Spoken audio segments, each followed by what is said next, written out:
All right, folks, welcome into another great episode of I've Got a Theory. I'm your host, Henish. I'm here with my good friend and business associate, Tim Garlin. Tim, thanks for joining me. Not a problem, Henish. Thank you for having me. Well, so today we've got an important topic to a lot of people, which is, and the key thing is that you've got some advice on how people could be better prepared for some surprises that can't happen, especially for cancer testing and cancer awareness as an individual. Yeah. Yes. What I'm trying to do here is spread the word, tell my story, and hopefully change the way people think about being tested for cancer and when they should be tested for cancer. And you're uniquely qualified for this because you're personally a cancer survivor through a unique set of circumstances, which we'll hear about.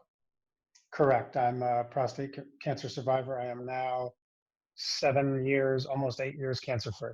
So listening to this episode literally could save your life with the advice that you're about to provide us. 100%. Let's get to it. Tim, tell us more. Tell me what's happening, what's going on, what's your theory on cancer testing? Well, I think the first thing that I can do is tell my story, and I think it will let the viewers and listeners know through my story why I think the ages that we're generally told to go get tested and screened for certain cancers. So I'll just dive right in and go full bore into my story. Sure. And stop me and ask me any questions along the way. And I am extremely open with this story. I'll tell some things that I'm sure a lot of people wouldn't. So here we go. I was 42 years old, switched jobs, switched healthcare providers. So I had to go meet my new primary care physician. And so I go into the office and introduce myself. Hey, I'm a new patient. And she asked me when my last physical was. And I had no idea. It had been years. And she goes, okay, well, the first thing we'll start as a new patient, we'll do a full blood panel, full physical, so on and so forth. And then she says, well, how old are you? And I said, I'm 42. And she says, well, you're a few years young, but why not? Let's just go ahead and check that box for the PSA test, which for those of you that don't know, most will. The PSA test is the blood test that shows you your PSA levels. What does PSA stand for? Prostate specific antigen. Okay. That's what will tell you those levels need to be extremely low. Mine were elevated. And so she checked the box, and I was 42 years old, and we did all the blood work and we did the whole physical. And then I go in for my results, and she said, your PSA levels are extremely high for somebody your age. And obviously I said, well, what does that mean? And she goes, well, right now, it could mean a lot, but let's hope it doesn't. So let's just get you on some antibiotics and see if your prostate was just infected or inflamed. So I went on a certain antibiotic for about a month, tested it, numbers didn't change, tried a different one for like another month, tested it, didn't change. So now my brain starts spinning for obvious reasons. And the next step is to go get a biopsy. And all of this was happening as I had just gotten engaged. So I was a really, really happy place in my life. And then this comes about. So I go get a biopsy done. Takes about, I don't know how long it took. Let's just say it took a week. I go into the doctor's office, into my urologist's office with my fiance at the time, my mom and my dad. And they called me out and they said, okay, Mr. Garlin, come on back. I told my family, I said, I want to go in first. I want to know first. So I go in the back, and the urologist very casually said, yes, you have cancer. And I couldn't tell you what my face looked like. I didn't know how I reacted. I don't really remember how I reacted. I don't think I think I was in shock for obvious reasons. So I went out and got my family, brought them in. And he said, yep, we have cancer here. And we just dove into what's next. And in my head the entire time was, we've got to get rid of it. I want it out of me. I don't want to monitor it and get tested consistently watch the levels to stay in the safe range, if you will. Um, my numbers were really elevated for somebody my age. I don't remember specifically what they were, but they Were were you in high San for my Diego at the age. time? Yes. How many years Yeah. ago was this? I was 42, so it was 8 years ago. 2012 is when I was diagnosed.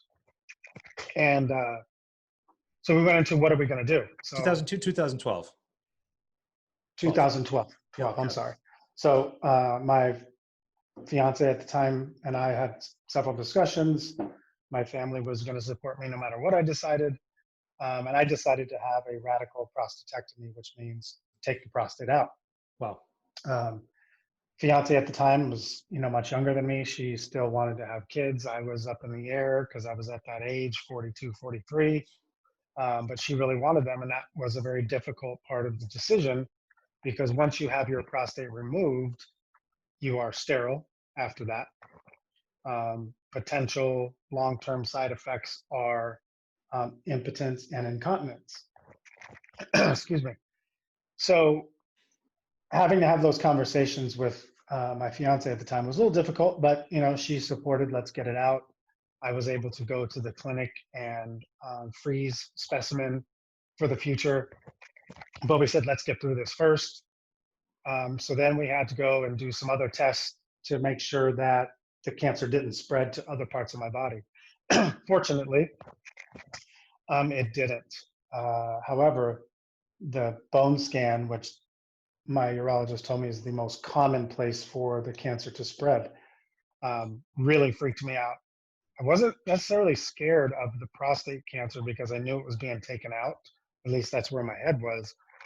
But when he said, let's get your bones tested, my brain started to run away from me and said, well, if it's in your bones, your days are numbered. They took a bone marrow draw. Is that what it is?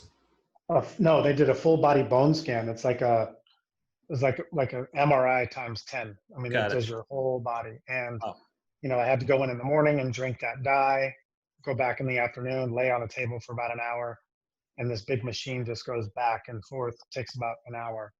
And then they say, if you see any green dots, that's the dye attaching itself to cancer.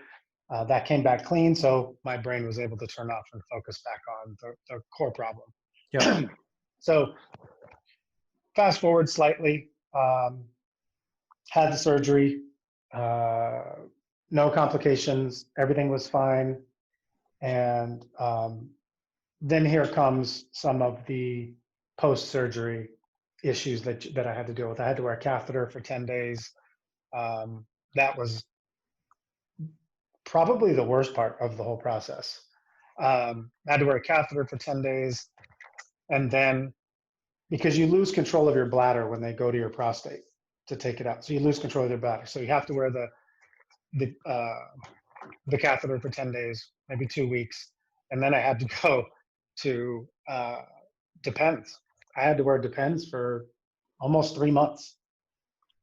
Wow. to where I was able to hide them enough, but I still waited a little bit before I went back to full on work.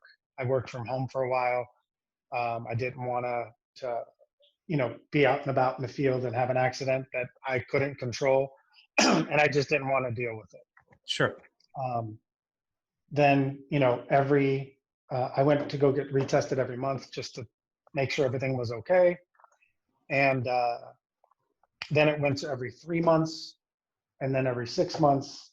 And now I go once a year, which every man my age should be doing anyway.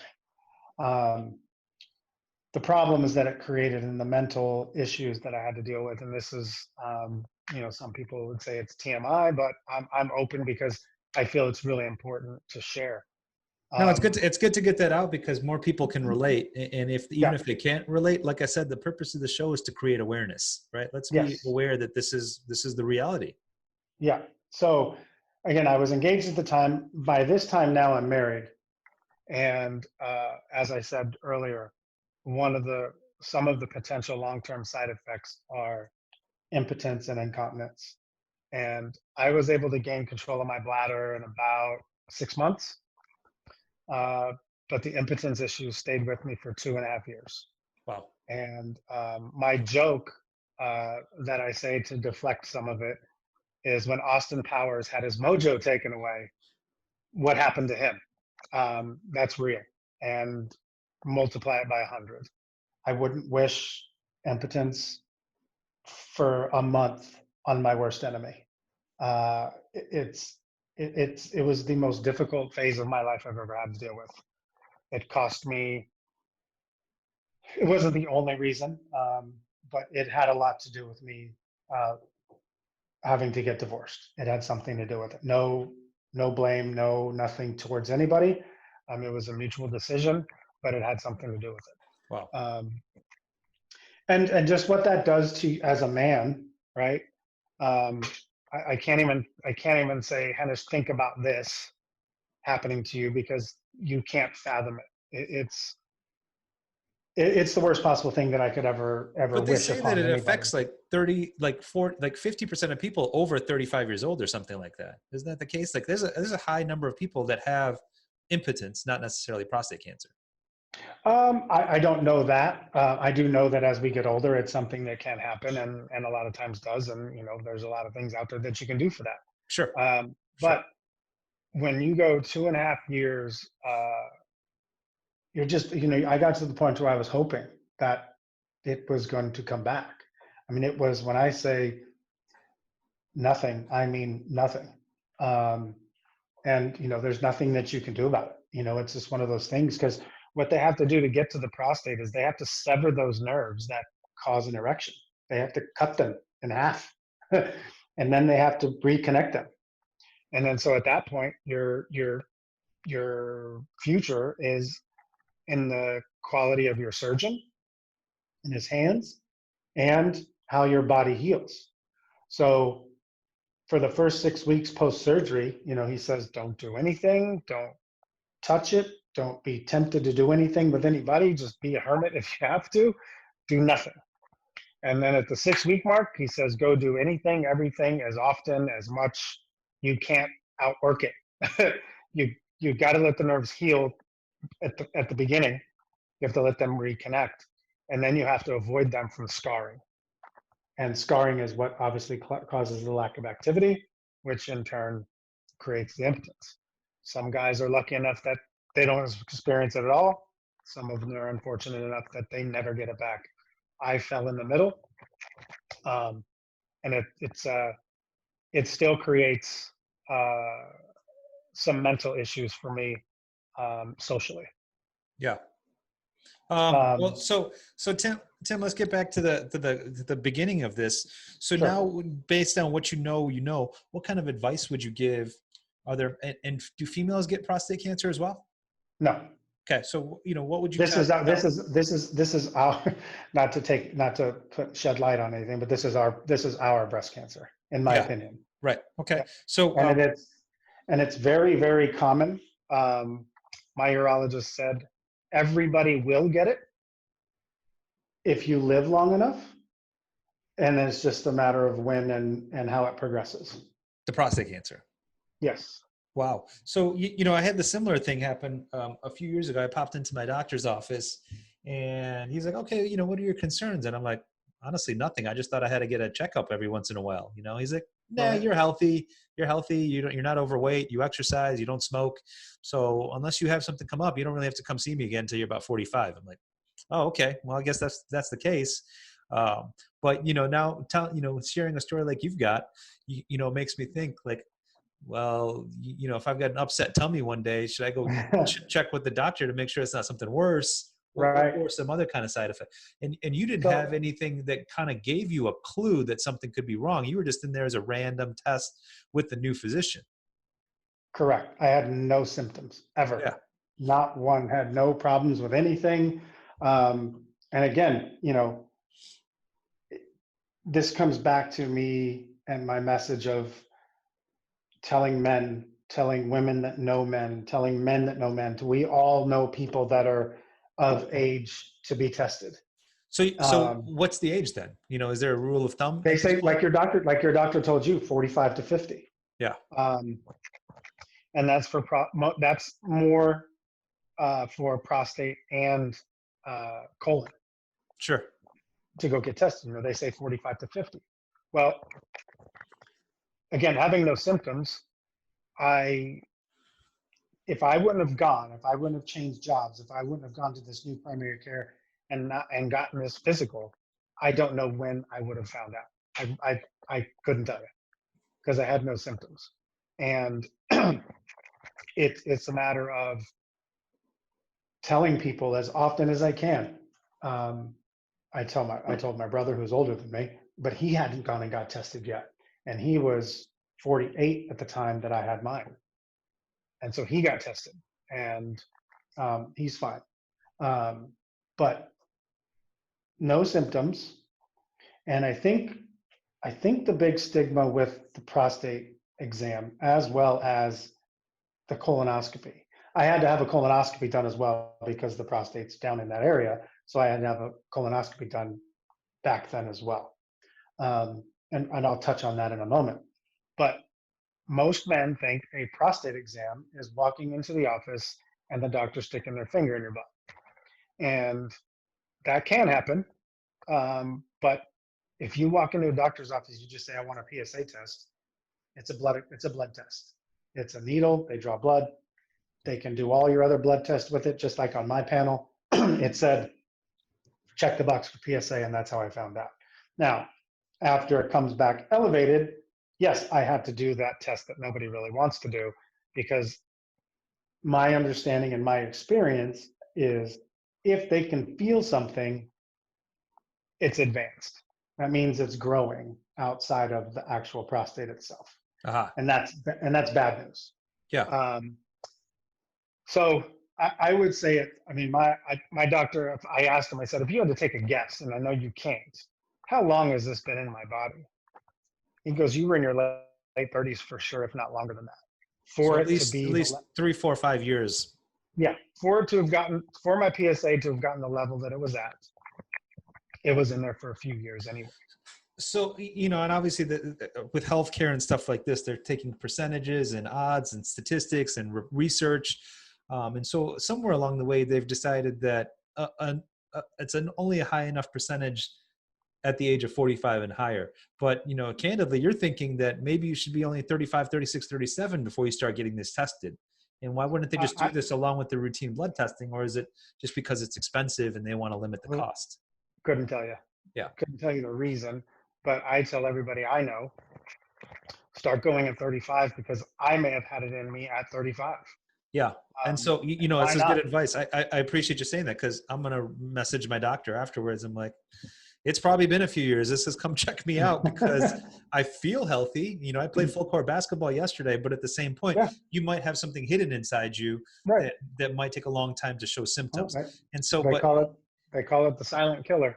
Yeah, for sure. And Tim, I think you were where I shared with you a while ago that my daughter got leukemia, last year. So, I'm also a cancer family, if not me directly. My daughter at 2 years old got it.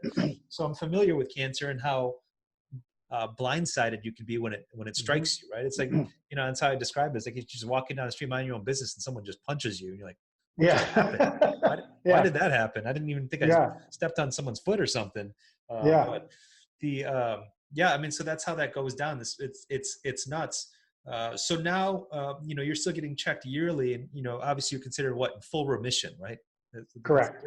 I at the 5-year mark, you are considered and cured. Correct. Yeah. Same with my daughter's leukemia. It's 5 years, but she's got another 1 year of treatment or so before she can be considered, under observation or whatever. Right. Well, wow, this, it's quite the story. So now you're through it and you've gotten through most of the side effects and the complications that come from the surgery, and you're back to feeling healthy, right? Except for that blip in your life, you're back to being a healthy man, 50 years old. Yes. Yep. I'm as healthy as a 50-year-old can be. And then just to backpedal to the colonoscopy part. And what does that involve? Well, that's not a fun one. That one is what it is, and that is the one that people don't want to go get, and I can understand why. But so when I had to have mine, I had to have a full colonoscopy, not the half one where they just sedate you.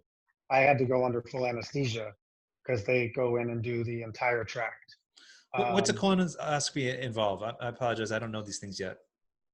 for full colonoscopy, which is I've had two of them, and they're the only ones that I've had experience with, and that's when they take a camera and it goes, you know, up in your anus as Snakes far through. as that can.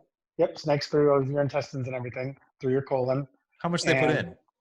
A foot, 3 feet, 6 feet? I couldn't tell you. I Okay, don't know. I I was just didn't out. know. Yeah, I was out. I didn't ask. But long enough that they have to put you under anesthesia. Yeah. Um, and what happens when you do that is when they're in there, if they see what are called polyps, Yep. which are basically little bumps, Little growths. Yeah. they have to remove them. And then they send them out for biopsy, and they come back benign, precancerous, or cancer. Um, they don't go in there and not take those out. When they go in there, they have to take them out. Um, so that's why I've gone.